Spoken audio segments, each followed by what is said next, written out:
why they want to keep her off the air for the next 90 days so they can start their war. And if you think about it, 90 days from today will put us at what anniversary? Well, February is the anniversary of when the Russians first invaded the Ukraine. I believe it was February 22nd. So 3 months from now would be February. And that's when they're talking about, I guess, igniting a war, an official war against NATO. Because again, France has lost so many soldiers, they might as well have already officially declared war against Russia. It's not like the Russians are dumb. They're picking through the rubble. They can read the tattoos on these mercenaries' bodies that are in French. They know where they come from.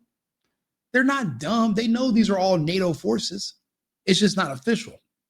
But eventually you're going to have a hard time explaining to the families of these soldiers that have been dying what happened to their relative.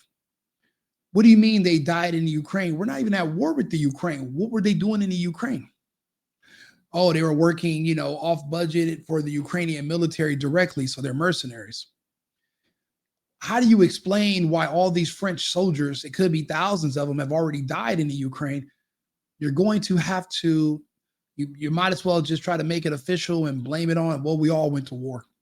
Because right now it seems like France, the UK, what is it, Sweden and Germany have sent soldiers and they've all been liquidated. They got wiped. But it's not like something that's being talked about on the news in these countries.